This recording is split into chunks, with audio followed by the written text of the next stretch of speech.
Hola a todos y bienvenidos a otro curso en video traído a ustedes por Moldeo Interactive. Mi nombre es Ignacio Buioli y en esta oportunidad vamos a ver una duda que me plantearon, que es el tema de las múltiples observables o las múltiples suscripciones, más que las últimas observables, porque nos podemos suscribir infinitas veces a la misma observable.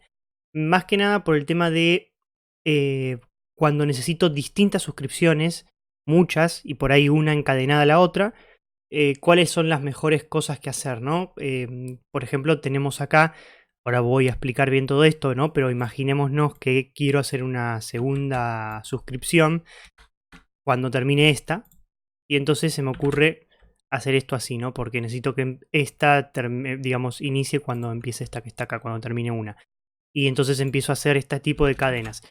Esto a priori en realidad no está mal, no está bien, pero es bastante sucio en términos de código y es un poco desaprovechar toda la potencia que tiene ReactiveX, ¿no? Entonces paso a explicar un poco lo que tengo hecho acá de base y después explico cómo hacer múltiples suscripciones en paralelo y en serie. Es decir, en paralelo es cuando no me importa el resultado de la observable anterior, simplemente quiero que se ejecuten como en orden, que eso es bastante simple de hacer, y la que es un poquito más compleja pero que tampoco tiene tanta complejidad es en serie, que sería utilizando este dato de res, este resultado o uno de los datos que traiga la suscripción de la observable, cómo puedo hacer para usarlo en otra observable. E inclusive podríamos hacer grandes cadenas, ¿no? En otra, en otra, en otra, en otra. Entonces paso a explicar un poco lo que tengo acá. Tengo esto, olvidémoslo por ahora, porque lo vamos a usar justamente después para mejorar un poco el rendimiento de esto, ¿no? Pero tenemos un OBS Service, ¿sí? Que pertenece a un service que se llama OBS y que convenientemente tengo acá. Es muy simple, lo hice simplemente para este ejemplo, pero también puede ayudar a que vean un poco la potencia de las observables. Este servicio lo que hace es tener una función, ¿no? Que se llama getGithub, que recibe un parámetro que se llama URL, aunque el nombre correcto debería ser user, pero bueno, no importa, es un nombre. Y lo que hace es, crea una suscripción utilizando el operador Ajax, ¿sí? De RxJS, este que está acá, que hemos visto en anteriores oportunidades, y de este operador, el getJSON, para con este dato, que es el API de GitHub, pasarle el valor del usuario y así obtener justamente un JSON. Y eso lo hacemos, bueno, podemos hacerlo de esta forma, ¿no? Pero yo lo que hice fue complejizarlo un poco para armarme una pequeña observable personalizada y que me devuelva el res, que va a ser un archivo JSON, o un error en caso de que haya algún problema. Y bueno, hace después el return data, ¿no? Es bastante fácil, ¿no? Este es data, es un observable y devuelve la data.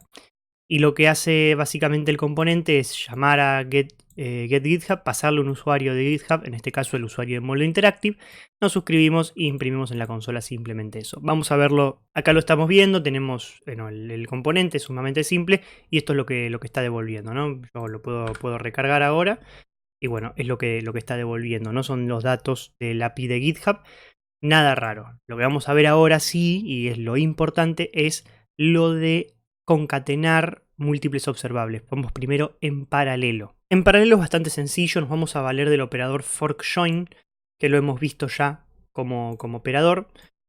Entonces hacemos forkJoin, lo llamamos primero para empezar. Ven que me sale un error, me sale en verde, mirá, perdón, en amarillo, y me va a decir que está deprecate. Esto es un problema que tiene actualmente el VS Code para identificar esto. No es que este operador ya no sirva más, al contrario, es que por alguna razón había otro forkJoin y se está equivocando sobre cuál usar. Pero bueno, básicamente llamamos al operador forkJoin y dentro de forkJoin lo que hacemos es llamar todas las observables que queramos, ¿no? Entonces, si se acuerdan, yo tenía esta estructura, este thisobs.getGithub, ¿sí? Y le pasábamos un nombre de usuario de GitHub, como por ejemplo 7000, que es el nuestro. Entonces, quiero pasar otra, ¿no? Vamos a hacer un enter para que quede un poco más ordenado. Ahí. Vamos a pasar otra. Por ejemplo, el GitHub de Odoo, ¿sí? Otra de los frameworks que solemos dar cursos también. Y por supuesto, ¿por qué no? El GitHub de Angular. Porque queremos también los datos de Angular. Entonces, cuando termina forkJoin, lo que vamos a hacer es justamente suscribirnos. Nos suscribimos a forkJoin y forkJoin lo que devuelve, como siempre, es un objeto que en este caso se va a llamar res, que podemos ponerle cualquier nombre, ¿no? Esta es la estructura tradicional que tienen las observables, ¿no? Que si se fijan es muy parecido a lo que teníamos antes, pero con forkJoin. Si yo hago console log esto, el res completo, acá va a ocurrir algo muy curioso, y es que forkJoin, como lo que hace es encadenar suscripciones, lo que va a hacer es ejecutar primero esta, después esta y después esta. Entonces, al suscribirnos y devolverlo, es un gran uso por si queremos mantener primero el orden, porque en este caso se van a ejecutar son requests, ¿no? HTTP request, así que se van a ejecutar dependiendo la que tenga menos datos, la que tenga la mejor conexión. En este caso vienen del mismo lugar, del API de GitHub, pero bueno, podría pasar que este 7000 sea más pequeño en texto que Odoo y Odoo venga antes que 7000. Bueno, en fin, pueden pasar varias cosas y mejor asegurarnos con esto. Esta es una forma de hacerlo en paralelo. Fíjense que con solamente un forkJoin me ahorro y hago toda la suscripción. ¿Y qué es lo que me va a devolver? Un res que va a ser un array que va a componer los resultados de este primero, de este segundo y de este al final. Vamos a verlo ejecutándose. Acá podemos ver que nos acaba de devolver un array con 3 objetos. El primero es el de 7000, el segundo es el de Odoo y el tercero es el de Angular, como teníamos armado, ¿sí? Acá vamos a hacer una múltiple suscripción en paralelo. Entre ellas no se comunican, pero nos interesa tener estos 3 datos. Y por qué no tenerlo de esta manera, no solamente hace que el código quede mucho más limpio y sea más mantenible, sino que de parte nos devuelve un solo objeto al cual vamos a hacer referencia. Es verdaderamente muy importante y muy potente. Bien, pero ¿qué pasa si queremos que el dato de la primera suscripción, al terminar de completarse, uno de esos datos vaya a otra suscripción? En este caso voy a hacer un ejemplo que no es un ejemplo en la vida real, pero es un caso supuesto que podría pasar en la vida real, ¿no? Quiero que, si ustedes se fijaban, con esto recibimos un JSON, y este JSON tiene un parámetro que se llama blog, en el cual está el website del autor, o sea, del propietario del GitHub, o de la empresa, o de la compañía, o de la organización, da igual. Y lo que quiero hacer es comprobar que esa conexión, ese blog tenga conexión o sea, esté montado en un servidor y esté funcionando. Entonces, lo que vamos a hacer, lo vamos a usar como ejemplo práctico, pero se hace de esta misma manera, ¿no?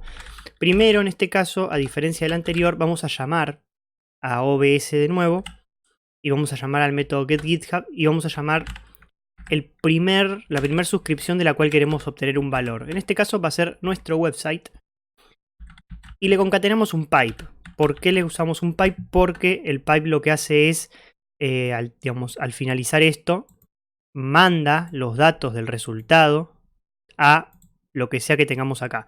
Y esto es muy bueno porque por acá vamos a poder armar cadenas de observables.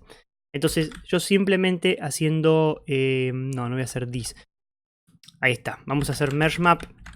Podría ser concat map también, en realidad dependiendo si nos importa el orden o no. En este caso en realidad también daría igual importarnos el orden o no, porque lo va a hacer en cadena sí o sí. Pero bueno, recuerdo que estos tipos de ejemplos en las versiones viejas de RxJS se usaba flat map, que era la versión anterior de merge map, así que vamos a usarlo, pero lo he probado con concat map y funciona igual, no hay ninguna diferencia. Hacemos un merge map dentro del pipe y al merge map lo que le mandamos ahora sí es, primero, recuperamos el resultado de esta observable con un valor cualquiera, normalmente se usa res, fat arrow, justamente para asignárselo a algo, y vamos a usar Ajax, que lo tengo importado acá, para hacer, con Ajax podemos hacer la comprobación de si está funcionando o no un sitio web, ¿no? O una URL. Entonces hacemos res, porque esto va a devolver un res, punto blog, que es el valor que trae el API de GitHub, donde trae un string que es la URL del blog. Y acá yo podría hacer coma, y podríamos hacer otra de estas y con un dato que devuelve a esta, que en este caso resblock va, bueno, digamos, esto lo que va a hacer es devolver también otro archivo, perdón, otro objeto con un montón de parámetros dentro. Entonces podríamos agarrar uno de esos, por ejemplo el status, y con eso hacer otra cosa, no podemos hacer otro observable más acá, y se van pasando así, o sea, el resultado que va acá va a terminar yendo a otro dato que va acá en merge, por ejemplo. Esto a modo de ejemplo, lo voy a hacer solamente con uno. No podríamos usar res acá porque ya lo usamos acá, ¿no? Entonces podemos ponerle otro nombre, por ejemplo res2, y así sucesivamente. Pero nos quedamos solamente con una porque ya con esto alcanza. Entonces es muy simple, finaliza la pipe, entonces nos suscribimos y dentro lo que hacemos es mandar un nuevo nombre también, vamos a ponerle final porque finaliza la cadena y hacemos el final de fatarrow suscripción. Imprimimos en la consola el objeto que nos va a dar, que va a ser final. Final en este caso va a ser un objeto completo y complejo de JavaScript y lo que nos interesa en realidad es el status. Si el status es 404 es que la página está caída, si el status es 502 es que hay una mala entrada por la cual estamos intentando ingresar a la página. Si el status es 200 es que la página está bien. Así que guardamos y vemos cómo funciona esto. Y ahí lo vemos, devuelve 200, sé que no se alcanza mucho a ver, pero no puedo agrandar más la tipografía. Recargo la página, van a ver que tarda un poquito en venir, no es instantáneo porque tiene que traer primero el API de Git y después hacer un pedido de Ajax a nuestra página web, que es la que saca de Git, y comprobar que el estatus esté correcto, o no importa, pero devolvernos un número de estatus. Pero bueno, ahí pueden ver cómo funciona y cómo en realidad acá estamos haciendo múltiples suscripciones en cadena, en serie, y en la anterior vimos en paralelo sin problema. Así que ya pueden empezar a armar sus sistemas de observables y suscripciones más complejos y con un código, en mi opinión, bastante limpio. Si el video les gustó, no olviden dejar un me gusta para hacerlo saber, comentar cualquier duda o sugerencia que tengan y suscribirse para estar al tanto de nuevos videos. Hasta pronto.